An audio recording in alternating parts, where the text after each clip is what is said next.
With the PXG vs Bastard Munchen match currently underway, there are literally hundreds if not thousands of different possible ways that the events of this game will turn out. And with the events of chapter 257, we've pretty much narrowed down those possibilities down to one. In today's video, I'm going to be talking about my prediction for how the rest of the PXG vs Bastard Munchen match will go down following the events of chapter 257. And because this video will contain information from chapter 257, I will have to give you a spoiler warning, simply because I don't want you guys to risk being spoiled for the latest events in the story. So again, if you are not caught up to chapter 257, click off now or else you will be spoiled. Now I think before I can even go into my predictions, we need to look at the events of chapter 257 that actually narrowed down this possibility, because nearly everything in this chapter is relevant for the rest of the match. We begin by seeing that this chapter picks up on the receiving end of Hiyori's pass, where we see Isagi using metavision to anticipate the pass's descent. We see Isagi then use his new off-the-ball movements technique, extreme sidestep diagonal rush, to slide in between the PXG defenders. We see Shido rush at Isagi, where it's revealed that Shido does indeed have Predator Eye. Now this didn't come as a huge surprise to me, as it was already highly anticipated that Shido was going to get Predator Eye simply based off of his shooting ability and his overall personality. Now this isn't necessarily important right now, however I will come back to this later in the video. We continue by seeing that Isagi predicted Shido's involvement and taps the ball upwards, sending it flying behind him. And because we know that Predator Eye narrows down your vision, Kunigami rushes in from Shido's blind spot to receive the pass, before sending it back to Isagi with a powerful and precise headbutt. Isagi then is given an open net to attempt a shot on, before we see both Rin and Kaiser coming in to intercept him. Rin predicts that Isagi is going to shoot the ball, so he goes to stop Isagi's shot course, while Kaiser is predicting that Isagi is going to trap it, so he's sitting there waiting for Isagi to trap so then he can steal the ball. Isagi begins to shoot with his left foot before trapping it, performing his new weapon, the twin gun volley, allowing for him to score the first goal for Bastard Munchen. Now that was the whole chapter, and it honestly gave us a lot of key information for how the rest of this match will play out. The first being that Shido does indeed possess Predator Eye. Now, like I stated before, this wasn't a huge surprise, it was already highly anticipated, so it was just a matter of time before Shido actually did get Predator Eye. This was further supported by his rocket goal at the beginning of this match. However, what's interesting is that it doesn't appear that Shido can activate Predator Eye at will,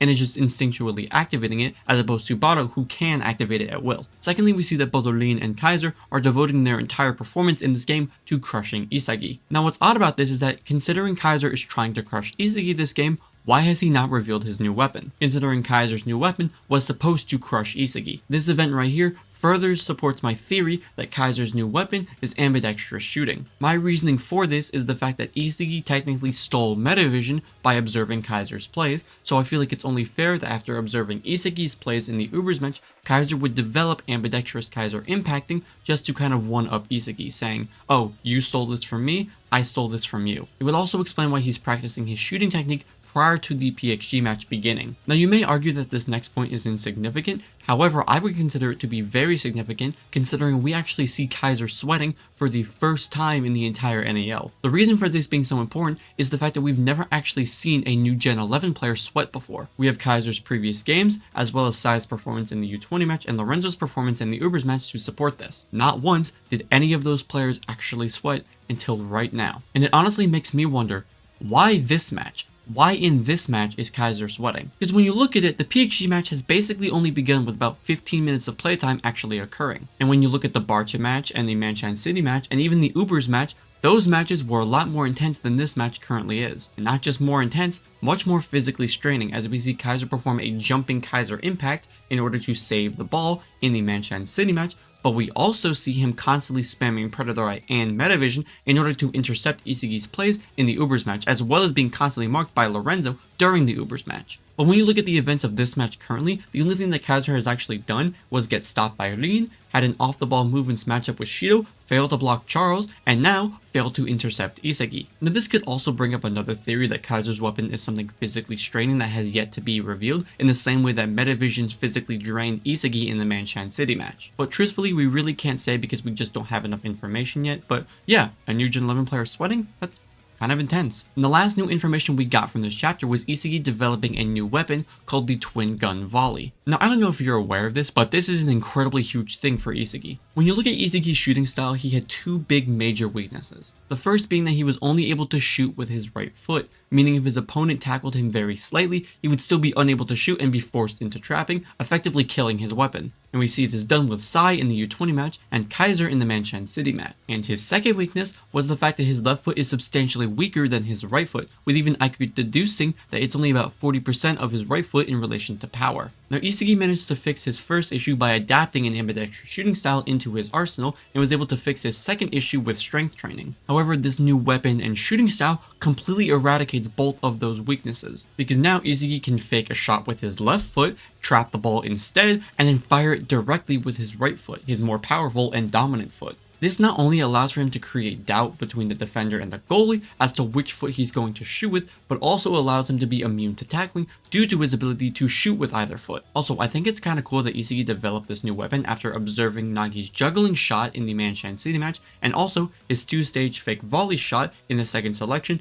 and also his revolver fake volley in the Munchen City match. But that is all the information that we got from this chapter, but how does it affect the rest of the game? Well, for starters, this completely changes my original prediction for how I thought this match was going to turn out. See, I had predicted it was going to be a 3-2 Bastard win, with Kaiser, Kunigami, and Isagi scoring for Bastard, and Rin and Shido scoring for PXG. With my predictions for Kaiser's new weapon, I believe that he was going to debut it in this match, and he still most likely will, and if it is what I believe it to be, then that would be a goal for Kaiser. With this match allowing for Shido to rematch up against Kunigami, and Kunigami have a chance to score a goal, effectively one-upping Shido, it would allow for Kunigami to effectively kill the demon that sank him to the wild card. How I thought this was going to play out was Hiyori's pass was going to go to Isagi, but then Rin and Kaiser showed up like they did in the main storyline. However, Isagi would send a back heel pass to Kunigami, similar to his back heel shot in the second selection, effectively mirroring the first selection where Isagi passed to Kunigami, allowing for Kunigami to score with his lefty foot, reviving the hero and the hero's ego. And with Isagi being the main character, it only makes sense for him to be able to score a goal,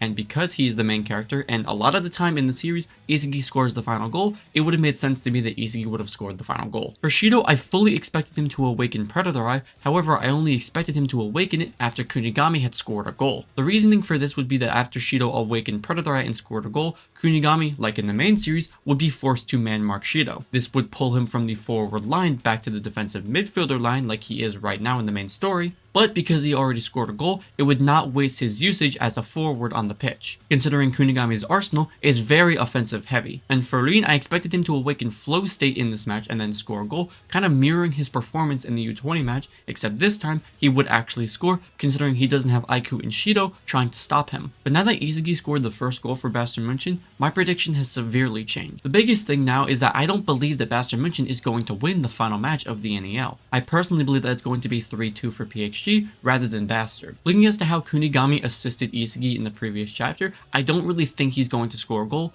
considering he was able to one-up Shido here by predicting that Shido would not see him and then intercept the pass to give to Isagi. And with him being on the defensive midfielder line, I really don't think he now has an opportunity to score, considering he's being a permanent man mark for Shido. With that being said though, it is still a possibility that he can score, given that the players on the defensive line still have the opportunity to score goals, seen with Yukimiya and Hiyori. When it comes to Isagi scoring again, I really don't see that happening. So far in the NEL, Isagi's goals are due to circumstances where the defenders and goalkeeper cannot predict the play he's going to perform. For example, Ness wasn't prepared for his lefty shot, allowing for Isagi to score with that weapon, and Uber's defensive line was not expecting a full Metavision chemical reaction, which is what allowed for him to score then. And looking at this goal here, Kaiser and Rin could not predict Isagi's twin gun volley, which is what allowed for him to score here. However, I don't think his twin gun volley is going to work twice, nor do I think Isagi is going to develop any new weapons this match that would allow for him to score again. Because while he does have his twin gun volley now, as well as his normal lefty direct and right direct shot, and Hiyori's passes assisting him that could both lead to goals, Rin is now expecting those things to happen. And not only Rin, but also Kaiser. Isagi himself analyzed that those two players are hell-bent on crushing him,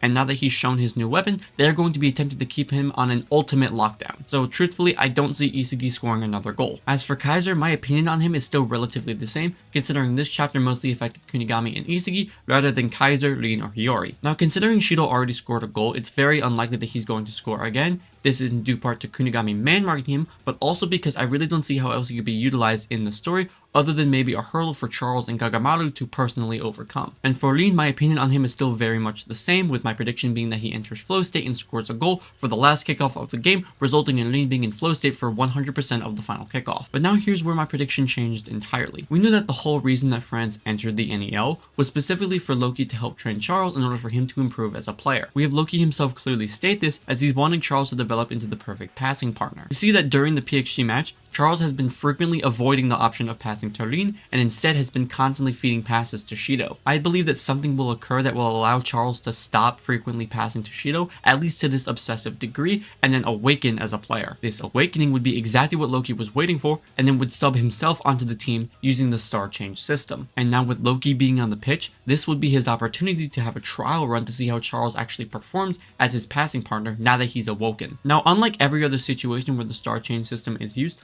Noah will not be subbing in to assist Bastard Munchen. This would be due to the fact that Loki himself is only 17 years old, the same age as the majority of the Blue Lockers in the series. Noah would refuse the sub in and say to Bastard Munchen that this is their challenge to show him and the world that they have the ability to become world-class players, considering Loki being the same age as the majority of them is himself a world-class player. Now plays will be exchanged and things will happen, but eventually the game would end with Charles passing to Loki and Loki scores the final goal, winning PXG the match. I truthfully believe that this is how the match should end, showing that Charles is now fully matured as a player and is ready to be Loki's partner. This would also segue into the World Cup arc, where we would eventually have Japan face off against France, where BLUELOCK would face off against Loki and Charles once again. And if Loki scores the final goal, it would bring so much hype to their later return in the series, and it would also just seem like the most logical way to end the match without there being some kind of plot issue. But that is just my prediction for how the rest of the PXG vs Bastard Munchen match is going to go. Now I don't have a complete thought as to how Ness is going to be involved in this game, however considering he did have a backstory prior to this match, it only makes sense that he's going to do something important in this match. But if you guys have a prediction of how Ness is going to impact the rest of the match, leave it down below in the comments. Also, for the question of the video,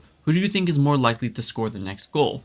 Rin or Kaiser? Let me know your thoughts down below. Also, to my community, I'm currently working on the Kaiser vs Sai matchup video, and it's going to be done in this style of video, as well as the Kunigami Arsenal video. So those will be releasing very soon, sometime in the next couple weeks, and I hope you guys are very excited for that to come. It's going to take me a little bit of time because of this new style to get used to, but it will get done and it will be a very high quality video for you guys. But like always, thank you all for watching. Like and subscribe for more content just like this.